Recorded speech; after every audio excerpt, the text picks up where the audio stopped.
ध्यान संध्या उपासना के क्रम में आज की हमारी यह 31वीं कक्षा है।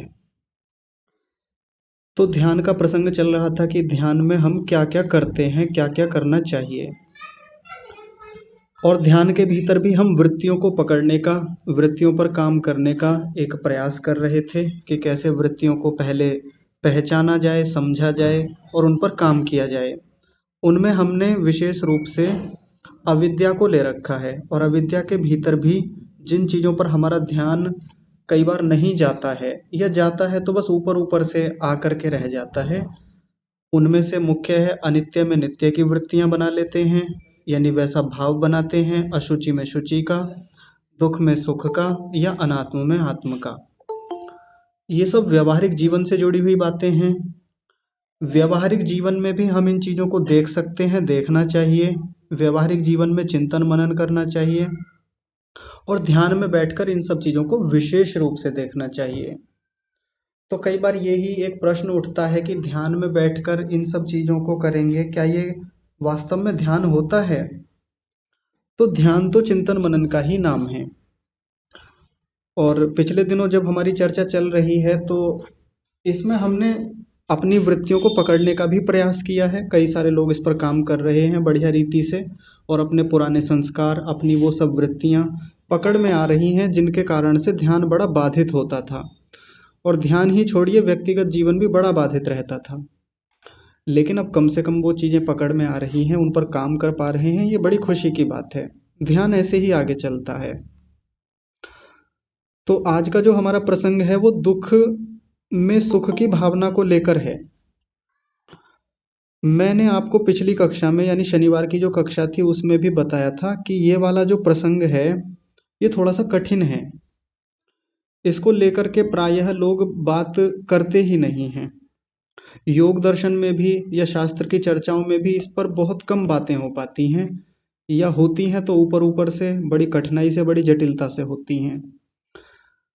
तो मैं भी पहले आप लोगों को एक बात कहना चाहता हूँ कि ये वाला जो प्रसंग है कि दुख में सुख की भावना कैसे कर लेते हैं और सुख में दुख की भावना कैसे कर लेते हैं, ये थोड़ा गंभीर मामला है। इसको लेकर भी महर्षि पतंजलि जी ने और व्यास जी ने बड़ा विस्तार से बताया है। उस विस्तार को समझने के लिए बहुत सारी भूमिकाएं समझनी होती हैं। पहले पहले दुख को समझना पड़ेगा, दुख क्या होता है, सुख को समझना पड़ेगा, सुख क्या होता है, दोनों के बीच का भेद समझना पड़ेगा, तब जाकर के ये वाला कंसेप्ट समझ में आता है। तो ये तो हम कुछ दिन में, जब अब योग दर्शन हम आरंभ करेंगे, तब वहाँ विस्तार से महर्षि व्यास जी के अनुसार समझेंगे। इस विषय की बड़ी लंबी भूमिका पहले उन्होंने रखी है, तब जाकर के ये समझाया है कि दुख कितने प्रकार के हैं, और उन दुखों में भी हम सुख की भावना कैसे करते हैं, या सुखों में दुख की भावना कैसे करके एक अविद्या में रहते हैं। लेकिन मेरा अभी जो यहाँ प्रसंग चल रहा है उसमें मैं आपको उसी हिसाब से, उसी अनुसार सरलता से बताने का प्रयास करता हूँ, ताकि चीज़ें थोड़ा आसानी से समझ में आ सके और थोड़ा थोड़ा काम इस पे हम लोग कर सकें।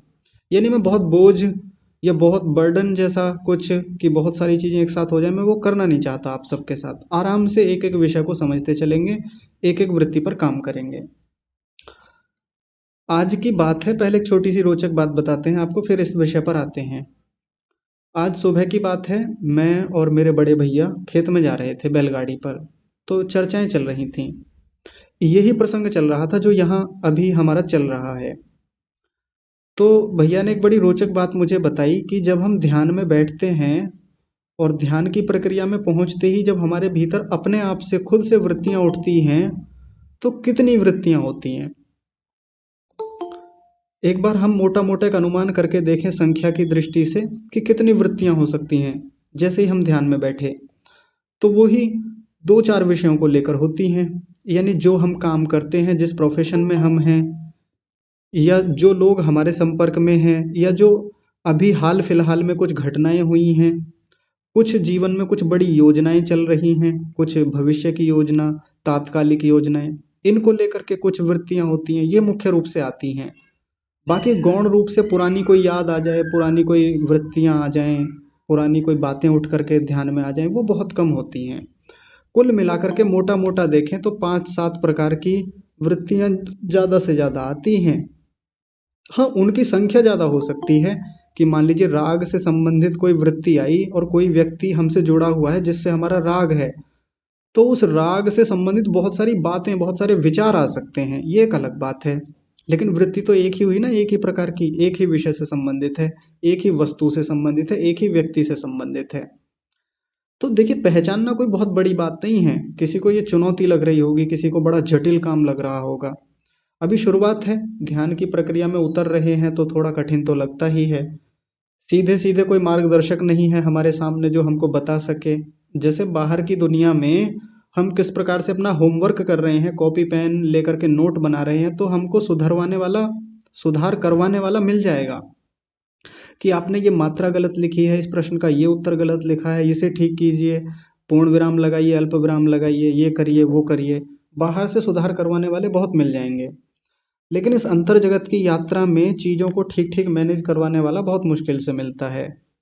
तो इसलिए ज़्यादा इतना बोझ ना लें इन सब चीज़ों को लेकर के। 5-7 प्रकार की ही वृत्तियां मुख्य रूप से हैं जो आ रही हैं, तो उनमें एक एक को देखते रहें, पकड़ें, उन पर काम करें। समाधान एक ही है जो ऋषियों ने बताया था। जो भी वृत्ति पकड़ में आ जाए, जो अविद्या से संबंधित है, राग द्वेष अभिनिवेश अस्मिता से संबंधित है, तो उस वृत्ति को पकड़ करके क्या करना है? प्रतिपक्ष भावना करनी है, कमजोर बनाना है, दुर्बल बनाना है। यही अंततः लक्ष्य है हमारी साधना का। और उसको कमजोर नहीं बनाया तो भले ही कितना ईश्वर का ध्यान कर लें, आत्मा पे कितना ध्यान लगा लें, मंत्रों का जप पाठ कुछ भी कर लें, ये वृत्तियां बार बार आएंगी, बार बार बाधित करेंगी, परेशान करेंगी। मैं कई बार ये इस बात को कह चुका हूँ। और ये बात बार बार दोहराने के पीछे का उद्देश्य ये है, हम ढीले ना पड़ जाएं, कमजोर ना पड़ जाएं यहाँ आकर के। यानी इन सब चीजों को इतने हल्के में ना लें। परमात्मा का भी ध्यान करना है, इन सब वृत्तियों में परमात्मा भी जुड़े रहेंगे, क्योंकि परमात्मा की सहायता से ही इन वृत्तियों को कमजोर बनाना है। तो सबसे पहला काम तो वृत्तियों को पकड़ने का है, समझने का है, रिकॉग्नाइज करने का है। तो आइए आज इस विषय को हम समझते हैं। तो आज के इस विषय को समझने से पहले एक छोटी सी भूमिका और रखते हैं, ध्यान से समझिएगा। हम जो अपने व्यवहारिक जीवन में कर्म करते हैं, तो हम ये जानते हैं कि जैसा हम कर्म करते हैं वैसा उसका कर्माशय बनता है। अच्छे कर्म करेंगे तो अच्छा कर्माशय बनता है, जिसको पुण्य कर्माशय कहते हैं। बुरे कर्म करेंगे तो उसका बुरा कर्माशय बनेगा, जिसको हम पाप कर्माशय कहते हैं। ये एक सैद्धांतिक बात है जो हम सब लोग जानते हैं। और हम ज्यादातर कहाँ टिकते हैं जाकर के? अच्छे कर्म करो, बुरे कर्म मत करो। अच्छे करोगे तो पुण्य कर्माशय बनेगा, परमात्मा उसका लाभ देगा अगले जन्मों में। और बुरे कर्म करोगे तो पाप कर्माशय बनेगा और परमात्मा उसका दंड इस जन्म में, अगले जन्मों में देगा। ये एक व्यापक सिद्धांत हम सबके मन में बैठा हुआ है। लेकिन पिछले दिनों योग दर्शन में भी पढ़ा, और आगे भी ये चर्चाएं आएंगी अभी योग दर्शन में भी, कि इन कर्माशयों के बनने में इन क्लेशों की बड़ी भूमिका होती है। राग से जुड़कर के जो कर्म किए जाते हैं वो रागज कर्माशय बनाते हैं, राग से युक्त हुआ कर्माशय। द्वेष से युक्त होकर के जैसा कर्माशय बनेगा वो द्वेषज कर्माशय होगा। मोहज कर्माशय एक होता है। 3 प्रकार के कर्माशय बनते हैं, रागज कर्माशय, द्वेषज कर्माशय और मोहज कर्माशय। इनको विस्तार से योग दर्शन में हम समझेंगे, अभी तो मैं मोटा मोटा आपके सामने रख रहा हूँ, ज्यादा आप बोझ मत लीजिएगा। अभी फिलहाल राग और द्वेष को देख लेते हैं, हम मोह को बाद में देखेंगे। जैसे किसी व्यक्ति का कहीं राग है, किसी वस्तु या व्यक्ति के प्रति या किसी विषय के प्रति बहुत गहरा राग है, तो राग होने का क्या मतलब है?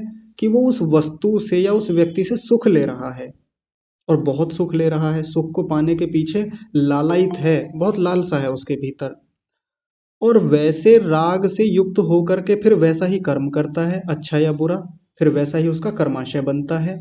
और जैसा कर्माशय बनेगा फिर उसी के अनुसार भोग मिलेगा। मूल में क्या हुआ? मूल में राग था। और हमारा ध्यान कहाँ टिका रहता है? ज्यादातर हमारा ध्यान कर्म पे टिका रहता है कि नहीं, कर्म अच्छा करना चाहिए। लेकिन कर्म से पहले भी राग है, कर्म से पहले भी द्वेष है। वैसे ही द्वेष को लेकर के होता है। यदि किसी व्यक्ति, वस्तु या साधन के प्रति, किसी विषय के प्रति हमारा द्वेष है, उसके प्रति जिघांसा का भाव है, उसको मार देने का, हटा देने का, प्रतिकार का भाव है, तो उससे संबंधित जो कर्म होगा वो द्वेषज कर्माशय बनेगा। और फिर उसी के अनुसार परमात्मा हमको वैसा फल भोग देगा, दुख भोग देगा या सुख भोग देगा। तो समझ पा रहे हैं कि हर कर्म के पीछे एक क्लेश होता है, चाहे वो राग है चाहे वो द्वेष है, अविद्या भी हो सकती है, अविद्या को बाद में लेंगे, अभी मैं केवल राग और द्वेष को लेकर के बात कर रहा हूं। तो जब संसार में हम कोई सुख लेते हैं तो उस सुख के साथ साथ राग आता है। ये हम पहले सैद्धांतिक रूप से पढ़ के आए हैं, खूब समझ के आए हैं। जहां जहां भी व्यक्ति सुख लेता है, जिस जिस विषय में सुख की कामना करता है, बार बार पाना चाहता है, वहां वहां उसका राग होता चला जाता है।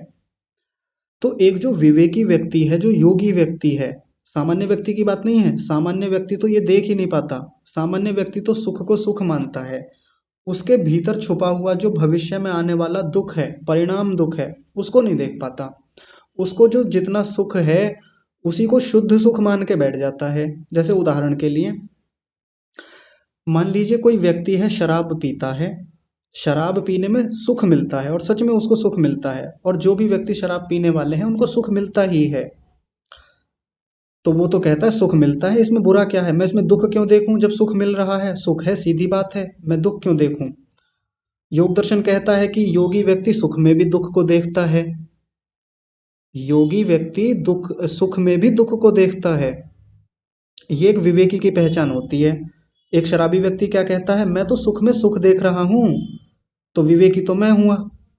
वो व्यक्ति कहाँ से विवेकी हुआ, लेकिन विवेकी कुछ और विशेष देख रहा है। एक शराबी उस शुद्ध सुख को नहीं देख पा रहा है, जो शुद्ध सुख वास्तव में कहीं और है। वो केवल ऊपर ऊपर का मोटा मोटा सुख देख रहा है।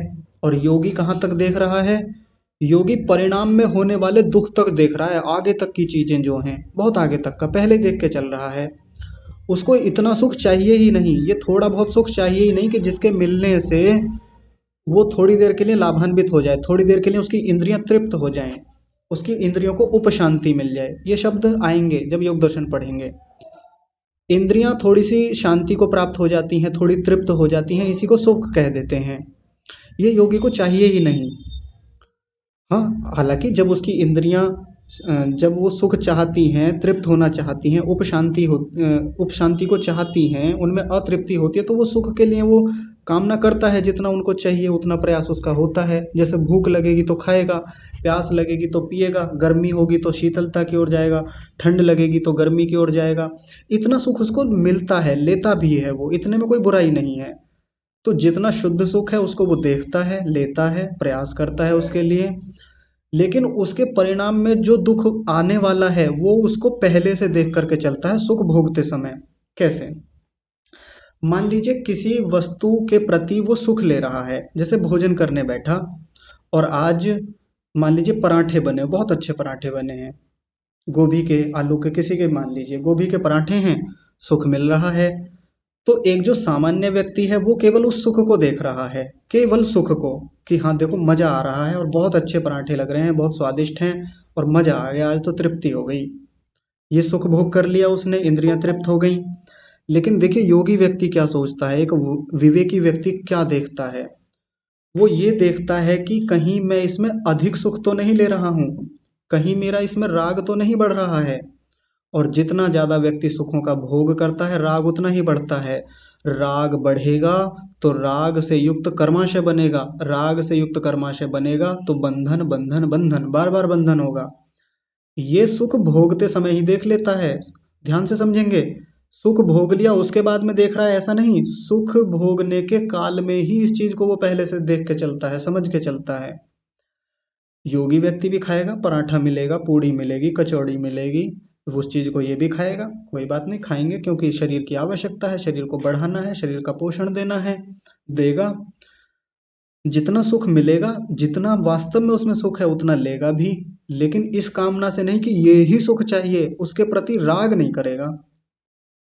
एक आपको घटना सुनाते हैं, यहीं से आपको बहुत क्लियर हो जाएगी बात, बहुत स्पष्ट हो जाएगी। स्वामी सत्यपति जी के जीवन की घटना कहीं से सुनने को मिली, मुझे नहीं पता कितना सच है कितना झूठ है इसमें, लेकिन जैसा मैं सुनता आया वैसा आपके सामने रखता हूँ। स्वामी सत्यपति परिव्राजक जी अपने जिस वानप्रस्थ साधक आश्रम में रहते थे, तो वहां उनके सेवक भी थे जो उनकी सेवा में होते थे। तो एक कोई ब्रह्मचारी होंगे वहां आश्रम के, गुरुकुल के, तो वो उनका काम था कि स्वामी जी को दूध ला कर देते थे। तो संभवतः कुछ ऐसा था कि स्वामी जी आधा गिलास दूध पीते थे या कुछ आधे से थोड़ा ज़्यादा, ऐसा उन्होंने निश्चित कर रखा था कि मेरे शरीर के पोषण के लिए इतना दूध पर्याप्त है।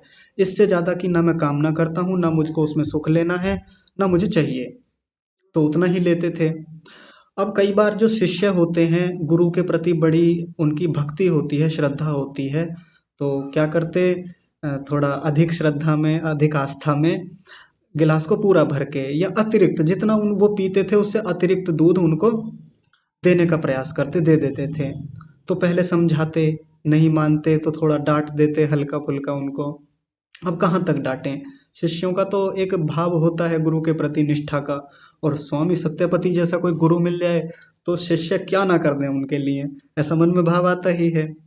तो जब उनको कभी अतिरिक्त दूध मिलता तो बड़े प्रेम से, बड़ी सहजता से उस अतिरिक्त दूध को वो गायों की नांद में, खोर में, जहाँ गायें चारा खाती है ना, उसमें डाल के आ जाते थे अतिरिक्त दूध को, कि या किसी कुत्ते को, किसी प्राणी को पिला दिया उतना दूध, ताकि उस अतिरिक्त सुख को ना ले पाए, जो सुख लेने, जो अतिरिक्त दूध पीने से सुख बढ़ेगा, सुख की लालसा बढ़ेगी, उस सुख को पाने की और लालसा होगी, उस विषय को लेने की और तीव्र अभिलाषा अंदर बनेगी, तृष्णा बनेगी, इंद्रियां और तृप्ति के लिए आगे भागेंगी, इंद्रियां और चाहेंगी कि और दूध मिले, और बढ़िया दूध मिले, इससे अच्छा मिले, मीठा मिले, और देशी गाय का मिले। ये तो हमेशा हम देखते ही हैं कि जितना सुखों को भोगते हैं, इंद्रियां उतनी ही कुशल होती हैं। ध्यान से समझिए, इंद्रियां उतनी ही कुशल होती हैं, ये वाक्य आएगा योग दर्शन में। जितना विषयों का भोग किया जाता है, इंद्रियां उतनी कुशल होती हैं। कुशल होने का मतलब है कि और तीव्रता से उस विषय को ग्रहण करने के लिए भागती हैं। हमने तो आज तक ये सुन रखा है कि जितना सुखों का भोग किया जाता है, जितना विषयों का भोग किया जाता है, इंद्रियां उतनी कमजोर पड़ती हैं, दुर्बल हो जाती हैं। वो एक सेंस में बात ठीक है कि वृद्धावस्था आते आते इंद्रियां कमजोर हो जाती हैं, लेकिन विषयों का जितना ज्यादा भोग किया जाता है, इंद्रियों की प्रबलता, विषय को ग्रहण करने की तीव्रता उतनी बढ़ जाती है। अब किसी को लगेगा ये तो अच्छी बात है, यदि आंखें ज्यादा देख रही हैं, जीवा अच्छे से स्वाद ले रही है, तो इसमें बुरा क्या है। तो एक योगी की दृष्टि से देखें, बुरा क्या है, यानी किसी विषय को देखने के प्रति जो दृष्टि बनी कि इस विषय को देखता रहूं, सुख लूं और ज्यादा सुख लूं, तो व्यक्ति फिर उस विषय की ओर इतना तीव्रता से लालायित होता है कि राग बढ़ता चला जाता है। इंद्रिय की कुशलता बढ़ने का तात्पर्य ये है कि वो उस विषय में और गहनता से उस विषय को पाने के लिए लालायित होती है, उत्तेजित होती है। ये होता है। योगी इस बात को बहुत गहराई से जानता है, सामान्य व्यक्ति नहीं समझ पाता। दूध इतना मिला, इतने से संतोष नहीं होता, कई बार मुझे थोड़ा और ज्यादा चाहिए, मेरे हिस्से का इसने पी लिया, मेरे हिस्से का कहाँ गया, इस आज तो मीठा कम डला है, थोड़ा मीठा और ज्यादा डाल के लाया करो, इतने से बात नहीं बनती, और डलना चाहिए, और डालेगा, और बढ़िया दूध मिले, नहीं ये वाला अब दूध अच्छा नहीं लगता, और कोई बढ़िया गाय लेके आओ, या और किसी का अच्छा सा दूध देखो, उसे पियेंगे, वो चाहिए मुझे। नहीं इस वाले, जो ये मिठाई की दुकान वाला है ना, अब ये वैसे नहीं बनाता, कोई और देखो, कोई और तलाश करो, और देखते हैं कहीं। यानी हम और खोजना चाहते हैं, और ऊंचा सुख पाना चाहते हैं, और ऊंचा। इस गाड़ी से बात नहीं बनती। अब इसमें ना शर्म जैसी लगती है। वो स्टेटस सिंबल जो बन गया है समाज में, वो छवि जो एक परसोना बन गया है मेरा, कि इनके पास बहुत बढ़िया गाड़ियां हैं, ये तो अमीर व्यक्ति हैं, तो हम छोटी गाड़ी से क्यों चलेंगे, थोड़ा बड़ी होनी चाहिए, इससे और बड़ी। नहीं इसमें मजा नहीं आ रहा है, मर्सिडीज टाइप होनी चाहिए, या उस टाइप होनी चाहिए, फिर और बड़ी गाड़ी, उसकी कामना, और बड़ी कामना। ऐश्वर्यों को पाना कोई बुरी बात नहीं है, ऐश्वर्यों को इकट्ठा करना कोई बुरी बात नहीं है, लेकिन बात जब योगी के स्तर पर आकर हो रही है, बात जब एक ऊंचे विवेकी व्यक्ति पर आकर हो रही है, तो ये सुख के परिणाम में आने वाला दुख, यानी उसके साथ जो जुड़ा हुआ राग है, अत्यंत राग बढ़ता जाता है, बढ़ता जाता है, और उस राग से युक्त होकर के जो व्यक्ति कर्म करता है, कर्माशय बनता है और बंधनों की ओर ले जाता है, योगी वहां तक का सोच के चलता है। जो सुख शराब पीने वाले को मिलता है ना, यदि वो शराब हमको भी मिल जाए तो शायद हमको भी सुख मिलेगा, ऐसी बात नहीं, मिलेगा, बिल्कुल मिलेगा। लेकिन हम शराब क्यों नहीं पीते, क्योंकि हमको दूरगामी कुछ हानियां दिख रही हैं, हमको दूरगामी कुछ ऐसे दुष्परिणाम दिख रहे हैं, जो शराब के थोड़े से सुख के लिए, उसके थोड़े से राग के लिए हम ले तो रहे हैं, लेकिन आगे जाके कितनी हानियां होंगी, वो अभी हम देख पा रहे हैं, इसी समय देख पा रहे हैं, अभी पीना भी शुरू नहीं किया, हमने तो पहले ही देख रखा है। है ना, दूसरों को देख करके समझ रखा है। विवेकी व्यक्ति संसार के बाकी सुखों को भी, चाहे वो जिह्वा से संबंधित हैं, नासिका से संबंधित हैं, चक्षु से संबंधित हैं, ये बाकी इंद्रियों से संबंधित हैं, प्रत्येक विषय में जो सुख मिलता है उसको शुद्ध सुख नहीं मानता। उस सुख के भीतर भी जो मिश्रित दुख है, जो राग के रूप में या द्वेष के रूप में बनने वाला है, उससे जो कर्माशय बनेगा और उस कर्माशय के होने से जो आगे बंधन बनेगा, वहां तक का देख के चलता है। और वो ये बहुत भली भांति जानता है, इंद्रियों को जितनी उपशांति के लिए, इंद्रियों को तृप्त करने के लिए, विषयों को जितना भोगने के लिए मैं और विषय भोग करता हूँ और भोग करता हूँ, ये तो इंद्रियां और कुशल हो रही हैं और उधर उत्तेजित हो रही हैं उनको पाने के लिए। ये तो विषय भोगते भोगते इंद्रियां कमजोर पड़ जाती हैं, इसलिए व्यक्ति भोगों को कम कर देता है। रसगुल्ला खाने के बाद या कोई भी ऐसी चीज खाने के बाद एक समय के बाद व्यक्ति कह देता है जी भोग भोग करके तो मेरी रुचि ही नहीं रही। आप ऐसा कैसे कहते हैं कि विषय भोगने से तो इंद्रियां और कुशल होती चली जाती हैं, या विषय भोगों की लालसा बढ़ती चली जाती है, राग होता चला जाता है। मेरी तो अब लालसा ही नहीं रही उतना खाने की, पहले तो बहुत होती थी। सोन पापड़ी जब शुरू शुरू में आई थी तब लोग बहुत खाते थे, जम के खाते थे, लेकिन एक समय के बाद खाते खाते लालसा रही नहीं। अब तो सोन पापड़ी खाने की भी इच्छा नहीं होती। लेकिन सोन पापड़ी भले ही खाने की इच्छा ना हो, अगर भीतर शरीर में कोई रोग ना हो, कोई समस्या ना हो, तो व्यक्ति और ऊंची मिठाई और अच्छी मिठाई और महंगी मिठाई और बेहतर मिठाई और शुद्ध मिठाई, गांव की कोई मिठाई, किसी के हाथ के बनाई हुई मिठाई और बढ़िया वाली चाहिए उसको। भले सोन पापड़ी से एक प्रकार से वैराग्य जैसा हो गया है, किसी समझ से, विवेक से, वो भी विवेक से ही हटाया है उसने, ऐसे नहीं कि उससे अपने आप से अरुचि हो गई है, वहां भी विवेक काम करता है। ऐसा ही होता है ना। तो और महंगी चाहिए और ऊंचे स्तर की चाहिए और बड़ा सुख चाहिए, उसमें और तलाशता है। विवेकी व्यक्ति, योगी व्यक्ति उस चीज को पहले से देख के चलता है। एक सामान्य जीवन जीने वाला सामान्य सा व्यक्ति जो भूमि पर चटाई बिछा करके सोता था, एक दिन कहीं गया किसी रिश्तेदारी में, तो वहां उसको कोई बढ़िया बिस्तर मिल गया, double bed, single bed type, और उस पर बढ़िया कोई, आजकल तो बड़े महंगे चलते हैं, ऐसा कुछ मिल गया। तो जैसे ही वहां जाके सोया, ये किसका सुख है? त्वचा का सुख है। त्वचा भी तो सुख मांगती है ना, उसका भी एक सुख है। सुख है, बिल्कुल है, सबको होता है, योगी व्यक्ति को भी उतना सुख मिलता है। सामान्य व्यक्ति उसको शुद्ध सुख मान लेता है, लेकिन विवेकी व्यक्ति कहाँ तक देखता है, ध्यान से समझिए। विवेकी व्यक्ति और कुछ विशेष देखता है, दूसरे लोगों को देख करके सीखता है, कुछ गहरा देख पा रहा है। क्या देख रहा है? जैसे ये जो व्यक्ति अब तक चटाई पर सोता था भूमि पर, जब ये जाकर पहली बार किसी के अच्छे महंगे बिस्तर पर सोया, कामना आ गई मन के भीतर, लालसा बढ़ गई, वही वाला बिस्तर चाहिए। चटाई पे तो मजा आता ही नहीं था, आनंद था ही नहीं वो वाला, अब वही लाऊंगा चाहे कुछ भी करके। तो धन इकट्ठा करेगा, लाएगा। हालांकि योगी व्यक्ति एक और तरीके से चीजों को देखता है कि पहले चीजों को जुटाना है, फिर उनकी रख रखाव करना है, देखभाल करनी है, फिर नष्ट होने से बचाता है, चोरों का भय, इसका भय, उसका भय, उन सब से भी योगी बचना चाहता है। लेकिन सांसारिक व्यक्ति, सामान्य व्यक्ति इन सब के जुटाने में, इन सब के इकट्ठा करने में जीवन को खराब कर लेता है। ये भी एक अंतर होता है सामान्य व्यक्ति और योगी व्यक्ति में, विवेकी व्यक्ति में। तो अब वो एक महंगा गद्दा लाने के लिए प्रयास कर रहा है, बहुत समय उसका उस धन को अर्जित करने में जा रहा है, वो भी तो नुकसान है ना। लालसा कहाँ बनी हुई है? गद्दे में, वो वाला गद्दा चाहिए। पैसा इकट्ठा करके गद्दा ले आया, गद्दा लाया, अब गद्दे पे सो करके पहले तो देखेगा और फिर दिखाएगा, है ना। केवल देख के छोड़ दे ऐसा थोड़ी होता है, दिखाता भी तो है। जब मेहमान आते हैं, कोई अतिथि, पड़ोसी, जानकार आते हैं, तो फिर अ, इस पर सुलाएंगे उनको, ताकि एक प्रशंसा हो कि देखो इनके घरों में कितने महंगे गद्दे लगे हुए हैं, अमुक कंपनी के हैं, उस महंगी कंपनी के लाके रख लिए। उतने तक आकर किसी ने प्रशंसा की, खुश होगा, सुख लेगा। प्रशंसा का भी तो एक सुख है ना, सुख की अभिलाषा और अभिलाषा, राग हो गया इस विषय में। किसमें? कौन से विषय में? एक तो त्वचा के विषय में, जो त्वचा से मिलने वाला सुख था, और ये गद्दे को देखने वाला सुख कि मेरे घर में गद्दा है। कई सारे सुखों की अभिलाषा, कई वो सारे सुखों से संबंधित राग जुड़ता चला जा रहा है, जिसका बोध भी नहीं है एक सामान्य व्यक्ति को। योगी व्यक्ति देख लेता है उस चीज को पहले से ही। अब देखिए, किसी ने प्रशंसा नहीं की, किसी ने प्रशंसा नहीं की, तो वो क्या करेगा? वो अपने आप को ऊंचा दिखाएगा, अपने आप को दिखाएगा, है ना। गद्दे पर लिटाया किसी को, मेहमान आए कि चलो गद्दे पर लिटाएंगे, तो एक कामना रहती है और ये कामना होती है, हम सबकी होती है ज़्यादातर।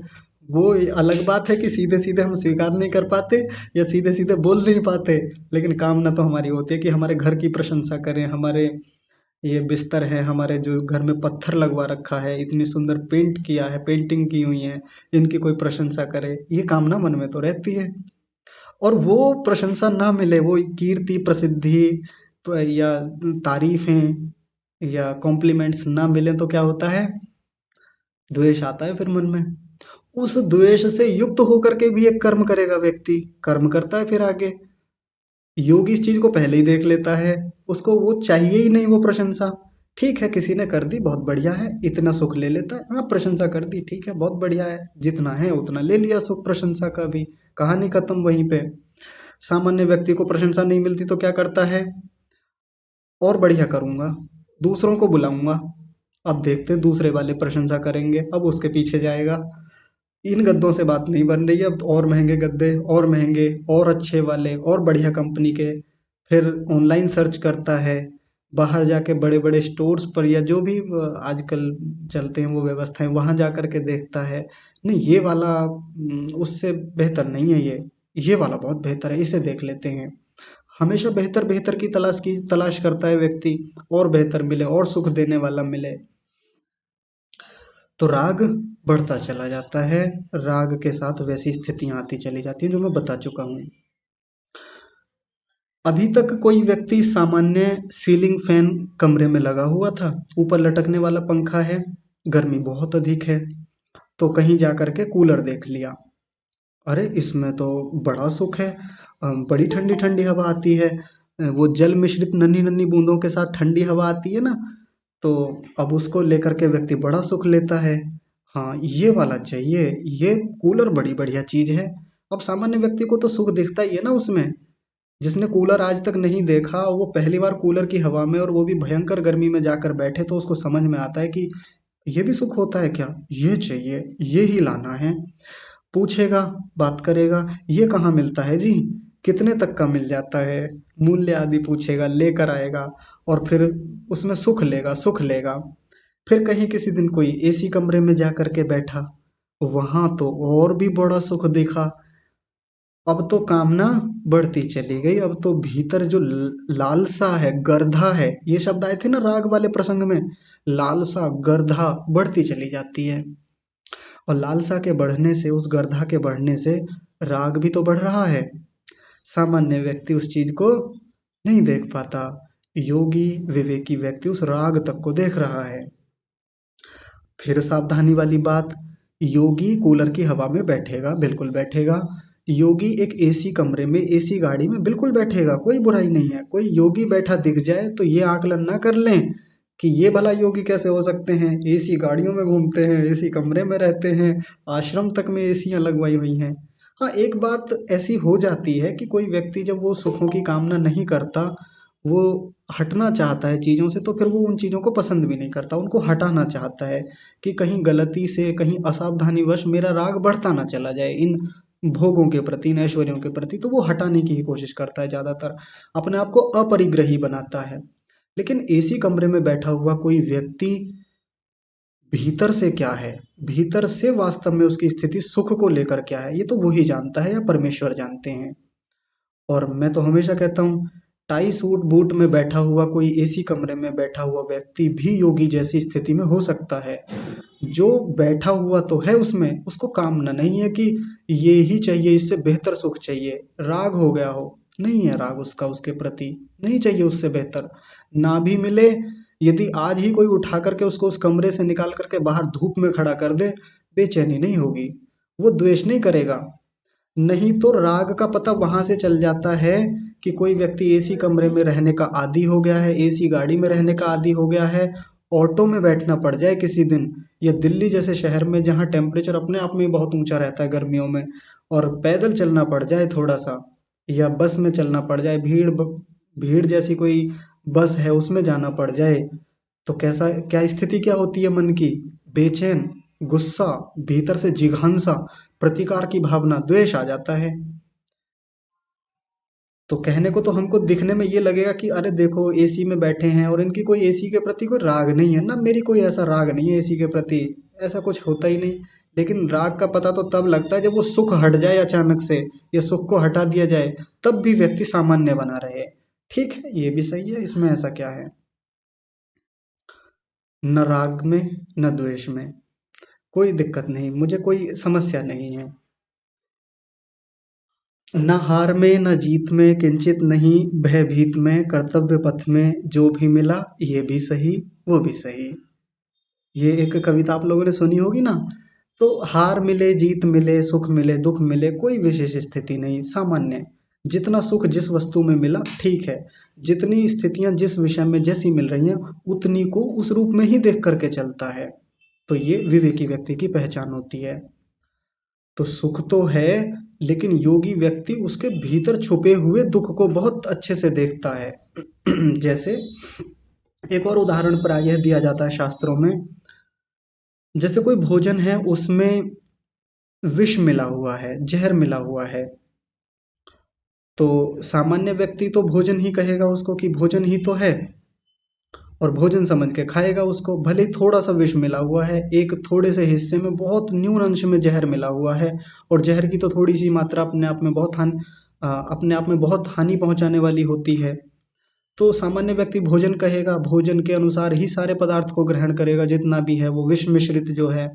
लेकिन योगी व्यक्ति विशेष रूप से केंद्रित होगा उस जहर पर जाकर, और उस पूरे भोजन को वो भोजन नहीं बोलेगा, क्या बोलेगा, जहर है जहर, विष है विष। या और दूसरी भाषा में क्या बोल देगा, विष मिश्रित जहर है, यानी जहर, क्षमा कीजिए, विष मिश्रित भोजन है, ऐसा बोलेगा। फिर से समझेंगे। सामान्य व्यक्ति थोड़े से जहर को देख करके भी कहेगा अरे थोड़ा सा ही तो, इसमें ऐसा क्या है, मुझे तो भोजन करना है, मुझे भोजन करना है, इतना जहर मेरा क्या बिगाड़ लेगा, इससे क्या होगा। लेकिन विवेकी व्यक्ति, जो जानकार व्यक्ति है उस विषय का, जो जहर की तीव्रता को जानता है, वो उसको विष मिश्रित भोजन बोलेगा, या सीधा सीधा जहर ही बोलेगा। तो सामान्य रूप से हम सब लोग जब कर्म करते हैं, दैनिक जीवन के व्यवहार करते हैं, विषयों का भोग करते हैं, तो उस समय हम केवल उतने ही सुख को देख पा रहे हैं जितना ऊपर ऊपर से लिया जा रहा है। चाहे और देख लीजिए, और भी बहुत सारे विषय हैं। मैंने त्वचा का बताया, मैंने अ, जिह्वा का बताया, नासिका का ले लीजिए, नासिका का भी ऐसे ही होता है। एक सामान्य सुख गुलाब की या किसी पुष्प की सुगंध में जो आता है, वो सामान्य व्यक्ति को भी उतना ही आएगा और योगी व्यक्ति को भी उतना ही आएगा।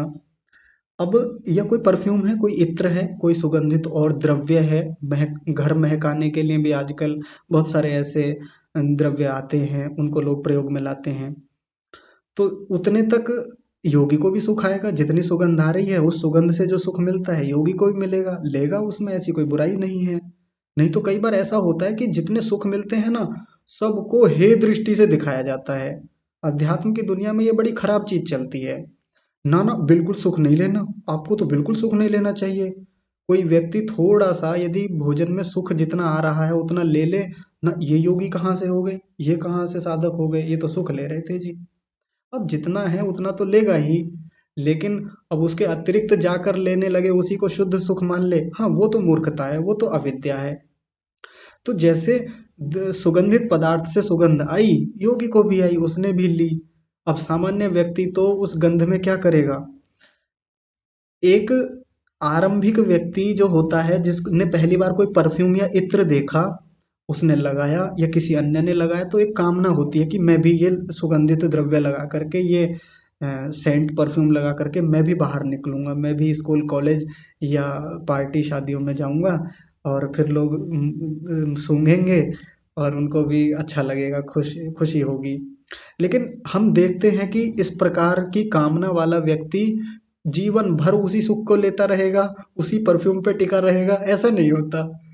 अब आजकल तो इतने एडवर्टीजमेंट आते हैं परफ्यूम्स वाले कि एक से एक महंगा, भयंकर, बहुत ऊंचे ऊंचे दामों वाले परफ्यूम बाजार में हैं।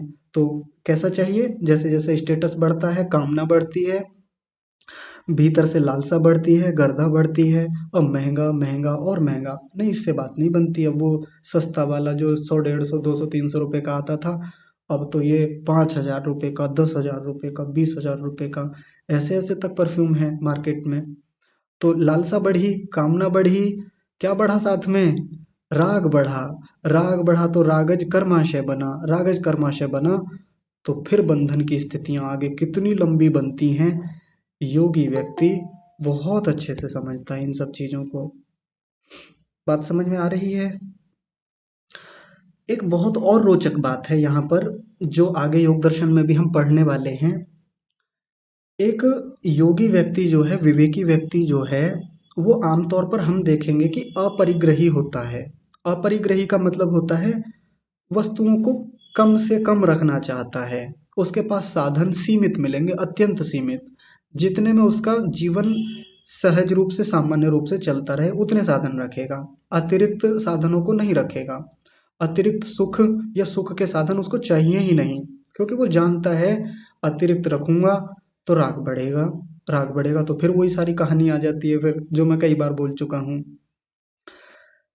तो एक बड़ी सावधानी की बात ये हो जाती है एक साधक के लिए कि मैं कितना जुटाने में लगा हुआ हूँ, मैंने कितना जुटा रखा है,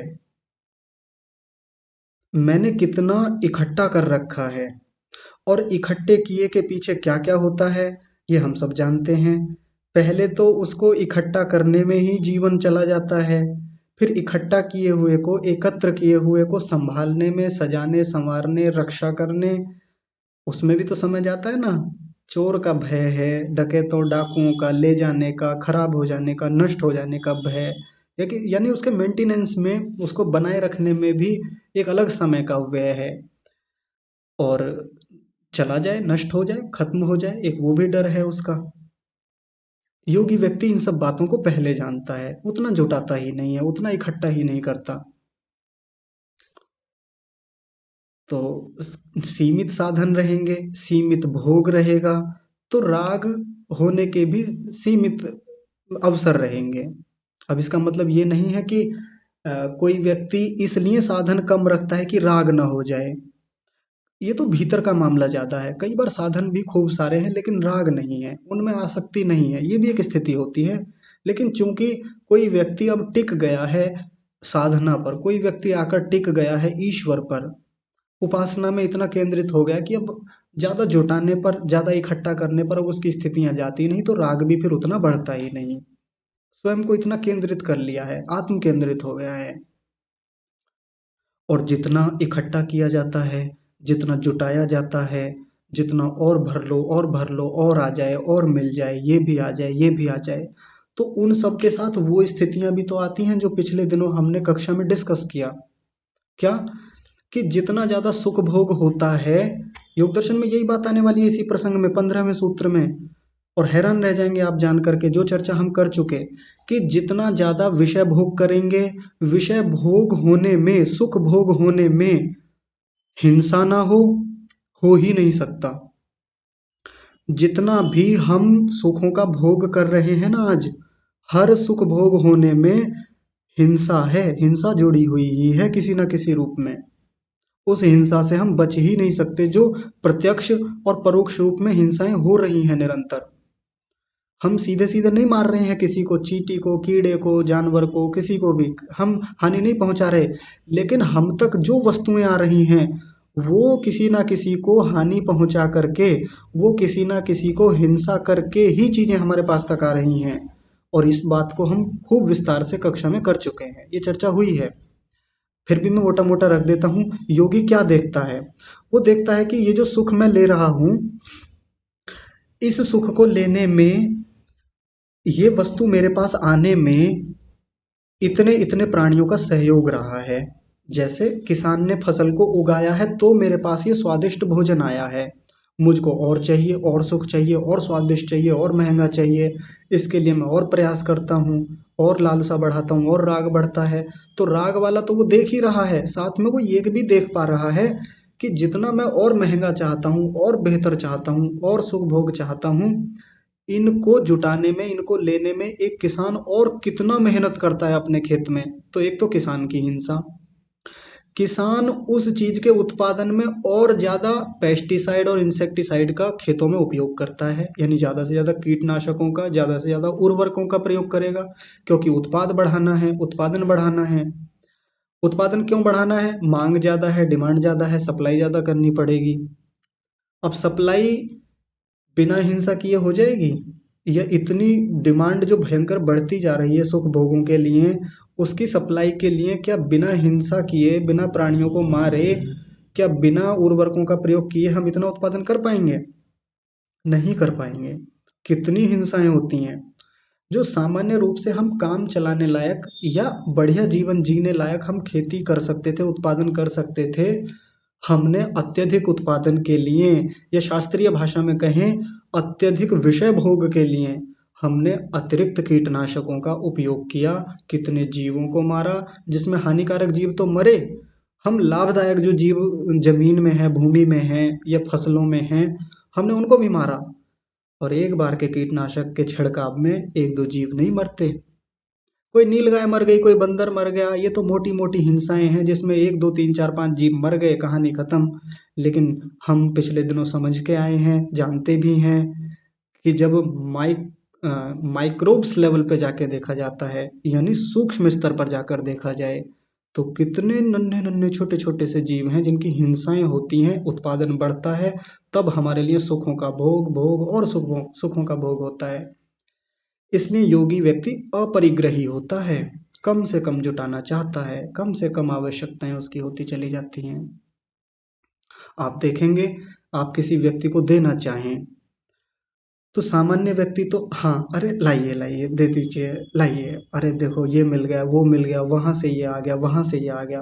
लेकिन जो विवेकी व्यक्ति है वो स्वीकार नहीं करता इतनी आसानी से, उसको नहीं चाहिए।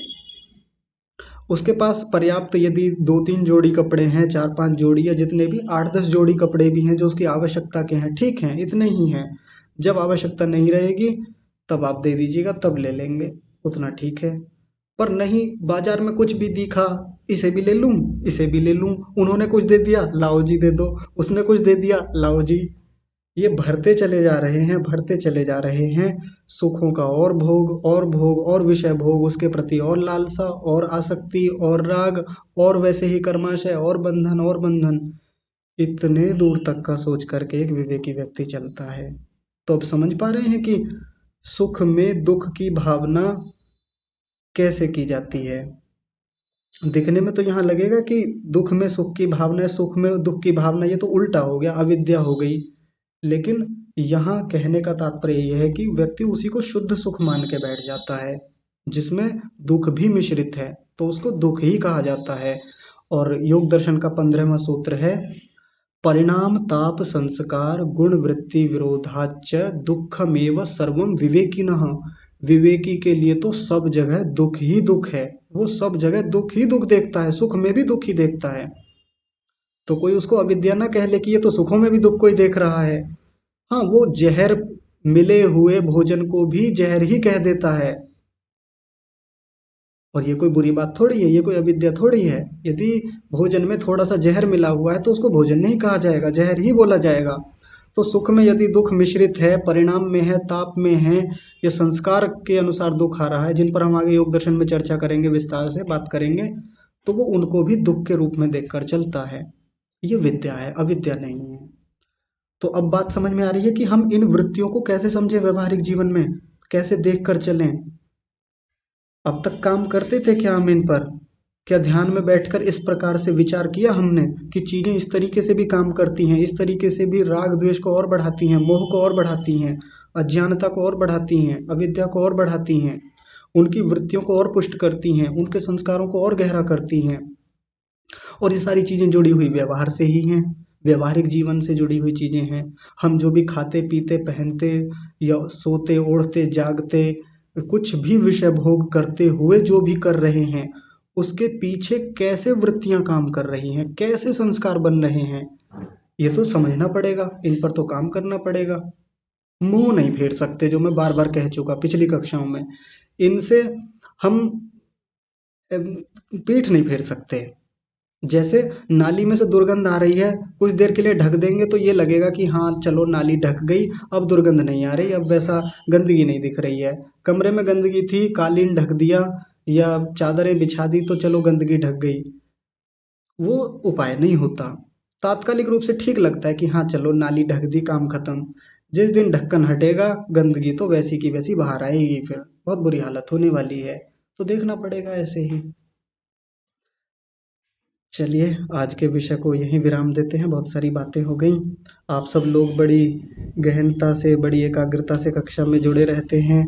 मैं तो सबका बहुत आभार मानता हूँ कि विषय को आगे बढ़ाने में पूरे अनुशासन से आप सहयोग करते हैं। और विशिष्ट धन्यवाद तो परमपिता परमेश्वर के लिए, जिसने इतने सुंदर विषय को सहज बनाने में, इसको समझने में, रोचकता से जानने के लिए उदाहरण, व्यवस्थाएं, दृष्टांत सब हमारे सामने सहज रूप से प्रस्तुत किए हैं और सहयोग कर रहे हैं।